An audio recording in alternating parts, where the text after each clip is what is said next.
দিচ্ছি।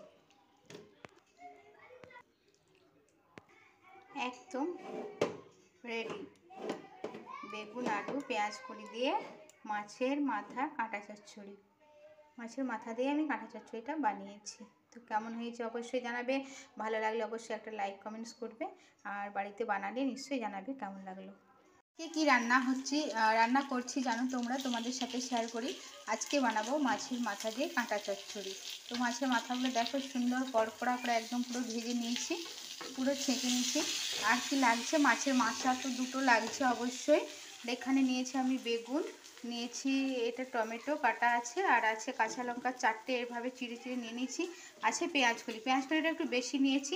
আর এখানে নিয়েছি আলু, তোমরা চাইলে আলুটা স্কিপ করতে পারো, বাট আমার একটু আলুটা ভালো লাগে, আমি এই জন্য আলু নিয়েছি। চলো মাছ ভাজাটা তো হয়ে গেছে, এখন তুলে নিই, পরের রান্নার পরের স্টেপটায় আসছি।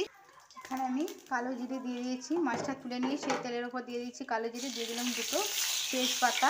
তেলটা খুব ভালোভাবে গরম হয়ে গেছে।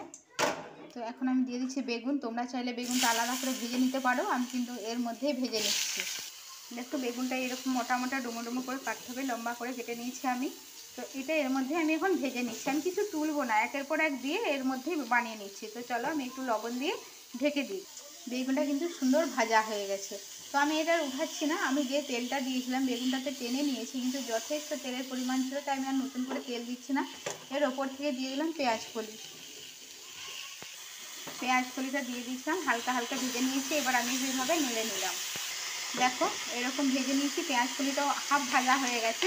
এর মধ্যে আমি দিয়ে দিলাম আলুটা এর মধ্যে আমি কিন্তু আলাদা করে ভাজিনি, আবারও বলছি, তোমরা চাইলে বেগুনটা আলাদা করে তেলের ওপর ভেজে তুলে নিয়ে এগুলোকে কষিয়ে বসাতে পারো, বা চাইলে আলু নাও দিতে পারো। খালি বেগুন দিয়েও কাঁটা চচ্চড়ি কিন্তু ভীষণ ভালো লাগে। তো আমি এরকমভাবে আলুগুলো দিয়ে দিলাম। আর আজকের এই রান্নাটা আমি কিন্তু মশলা ছাড়া করব, খালি শুধু একটু সামান্য হলুদ গুঁড়ো দেবো, যেহেতু কাঁচা লঙ্কা থাকছে সেজন্য লঙ্কা দেওয়ার দরকার নেই। আর এটা তো কাঁচা লঙ্কা টমেটো পেঁয়াজ দিয়ে দিচ্ছি, সেই জন্য আর পেঁয়াজ রসুন কিছু দিচ্ছি না। তোমরা চাইলে একটু ভাজা মশলা দিতেই পারো, বা লাস্টে একটু গরম মশলা দিতে পারো। আমি যদি পারি আমি একটু এখানে মিট মশলা দিয়ে দেবো। তোমরাও চাইলে বানাতে পারো এইভাবেই, কিন্তু বিনা মশলা দিয়ে রান্না করলেও কিন্তু এটা ভীষণ টেস্টি আর খুব ভালো হয় খেতে। তো চলো আমার এটা এখন ভাজা হোক, আমি ঢেকে রেখে দিই।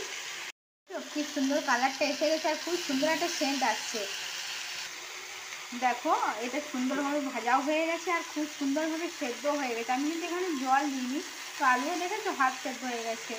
কোনো কিন্তু জলের ব্যবহার এখনো অবধি করিনি, যেহেতু ভাজা হয়ে গেছে। আমি এখানে এই হলুদের গুঁড়োটা আমি এইভাবে মশলাটা পেস্ট রেখেছিলাম বাটিতে গুলি, তো এখন এই মশলার মধ্যে যেইটুকুনি জল দিয়েছি এইটুকুনি যথেষ্ট, এতে আর বেশি জল লাগবে না, জল দেওয়ার দরকারও নেই। এরকমভাবে ফুটে উঠেছে। তো আমি এখন একদম হালকা আঁচে দিয়ে রান্না করব, আঁচটা আমি কমিয়ে দিলাম। আর কি দিয়ে দিলাম বলো তো, আমি দিয়ে দিলাম টমেটো, এখানে দিয়ে দিলাম টমেটো আর কাঁচা লঙ্কা। এইভাবে কাঁচা লঙ্কা আর টমেটোগুলো আমি দিয়ে দিয়েছি। দিয়ে আমি এখন কি করব, ঢেকে দিচ্ছি। দেখেছো কালারটা কিন্তু সুন্দর আসছে, সেন্ট খুব সুন্দর বেরোচ্ছে। হালকা আছে এখন দমে রান্না হোক, আমি এখন ঢেকে দিলাম। দেখো একদম কিন্তু সুন্দর হয়ে গেছে, সেন্ট খুব সুন্দর আসছে। তরকারিটা পুরো সেদ্ধ হয়ে গেছে খুব অল্প জলের ভিতরে। আমি একটু নেড়ে দিলাম। এরপরে এই যে মাছের মাথাগুলো আমি কিন্তু ঠিক এইরকমভাবে ভেঙে নিয়েছি, ওপর দিকে এরকম করে মাছের মাথাগুলো পুরো আবার একটু নেড়ে দিলাম। দেখো কেমন হয়েছে। আমি কিন্তু কোনো গরম মশলা ব্যবহার করিনি, আমি এটা বাড়িতে বানিয়েছি। ধনে জিরে মৌরি আর শুকনো লঙ্কা একদম একটা শুকনো কড়াইয়ের মধ্যে এটা ভেজে নিয়েছিলাম, দিয়ে গুঁড়িয়ে নিয়ে এরপরে আমি এখান থেকে ওপর থেকে দিয়ে দিলাম।